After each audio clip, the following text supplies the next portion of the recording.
Good afternoon, everyone. Welcome back to Starkey Farmstead. So I'm going to make a quick video for a special subscriber who is worried about their pit bull, a 1-year-old named Loki. Hi, Loki. So let's talk about how do you know if your dog's going to do okay with playing with other dogs off leash. So let's talk about that real quick. You've already met Hammer, our 85-pound German Shepherd, Killer the barn cat, and Atlas, the master of the yard. He literally rules the roost. Here recently, we added an Argentina Dogo, or Dogo Argentina, however you want to say it, to our pack. And this was a little nerve-wracking for me because Hammer's super gentle with other dogs, right? It's just how he was raised, how I trained him.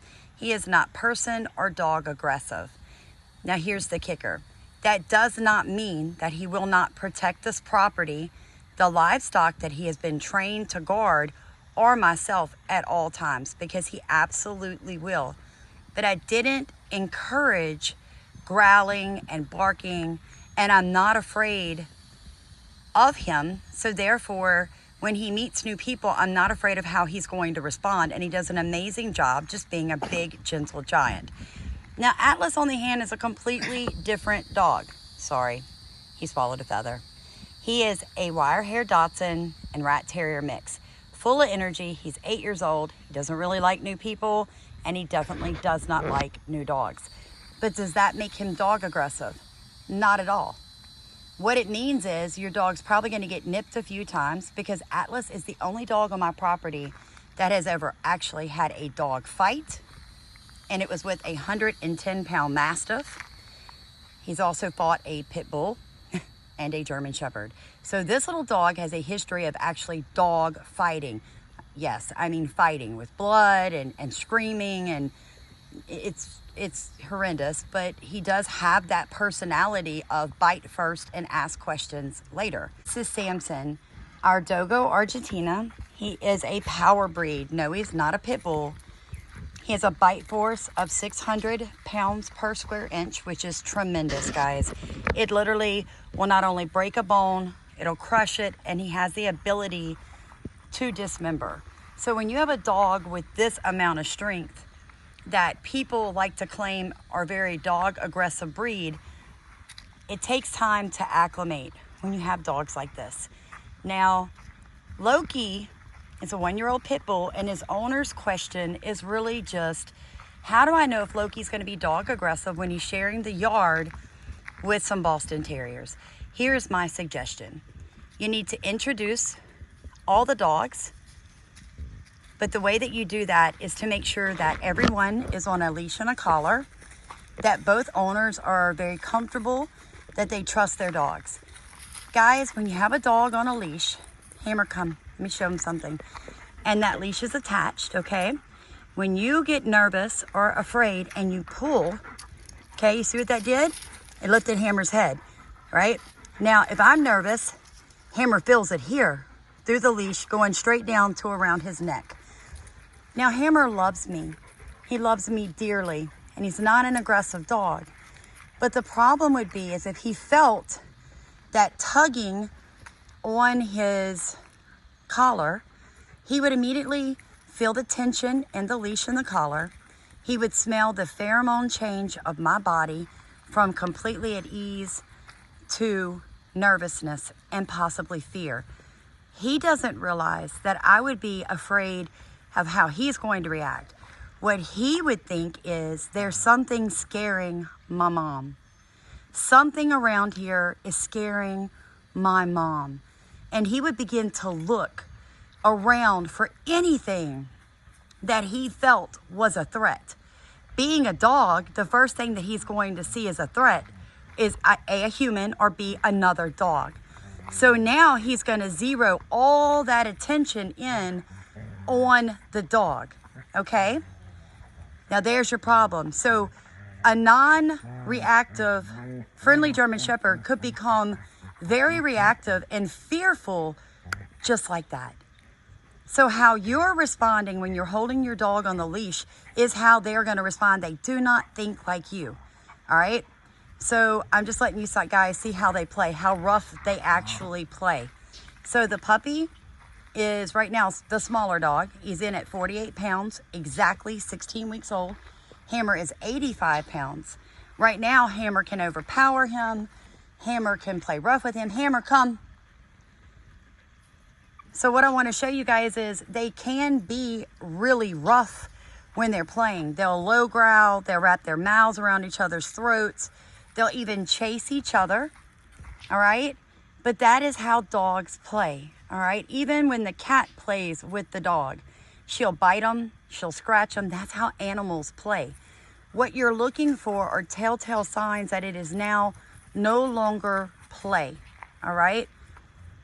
And if you've never seen your dog around other dogs, you're gonna naturally have fear that your dog isn't gonna play appropriately.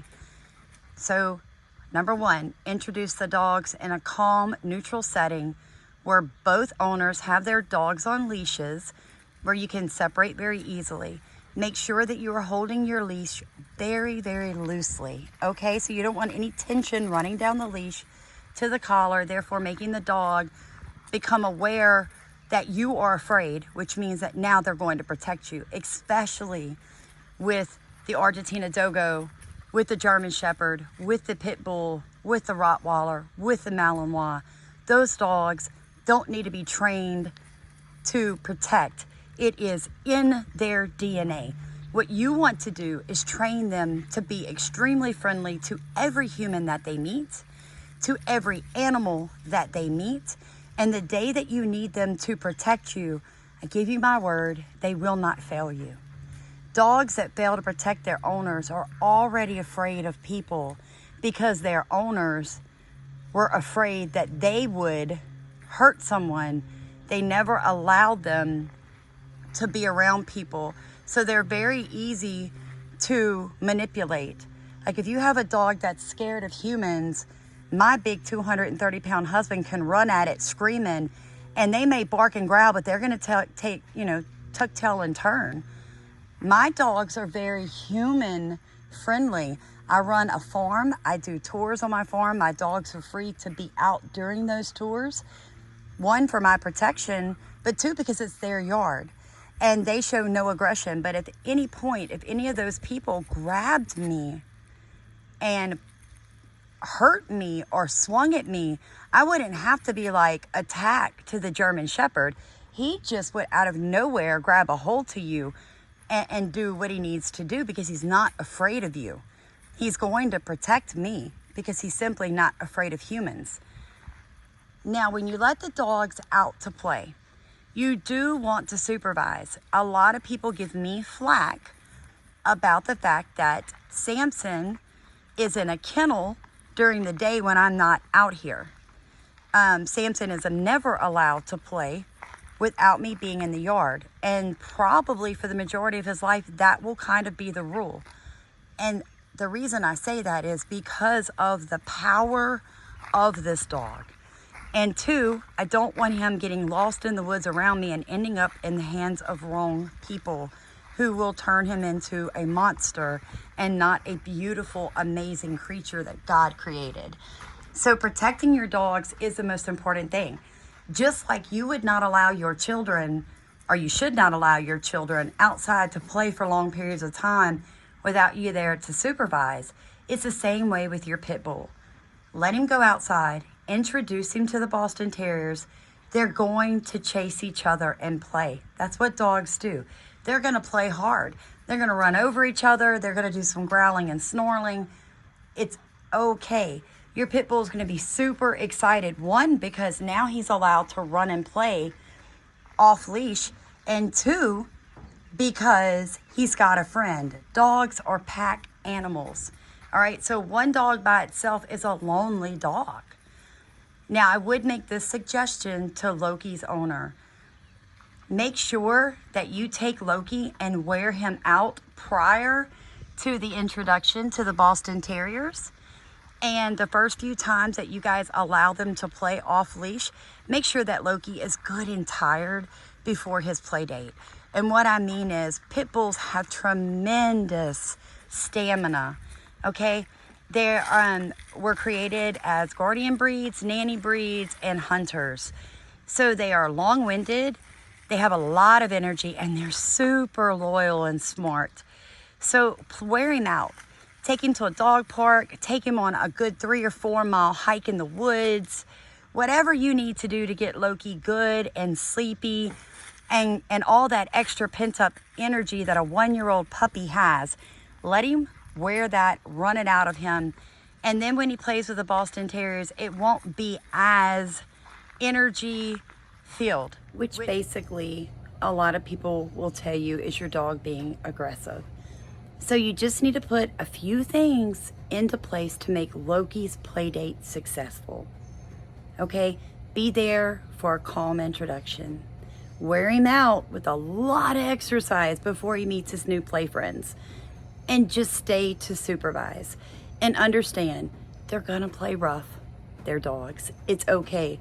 But I really appreciate your questions on our shorts. I love how you love your dog. It's awe-inspiring. So I hope that you're successful. One more tip. Check out Upstate Canine Academy.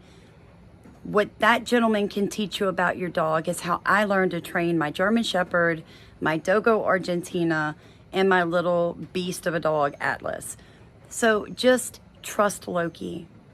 Get to know him on a different level. And remember, he is not human. He does not think the way that you think. His reactions are more primal, less emotional filled. So if you don't have a reason not to trust him, if he's never been aggressive with a dog before, don't assume because of his history it's going to make him aggressive now. He isn't human. They don't hold on to baggage like we do. And if he does have some baggage, it's probably coming from your fear and not from his memory. So have a blessed day. Thank you so much for watching Starkey Farmstead, letting us row in your boat and rowing in ours.